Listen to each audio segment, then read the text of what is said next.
Welcome! In front of me I have Polar Ignite 3 and I'm gonna show you how to force restart this watch. To force restart this watch, simply press and hold the side button and keep holding it until you see the Polar logo on the screen. So let's press and hold the button, keep holding it.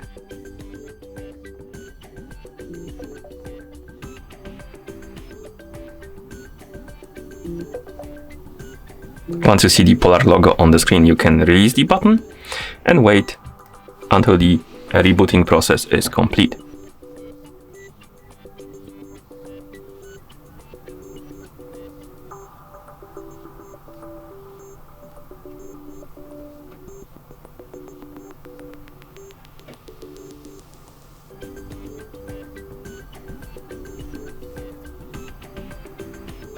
And once you see the watch face, the home screen, it means that the rebooting process is complete, and that's how you force restart this watch.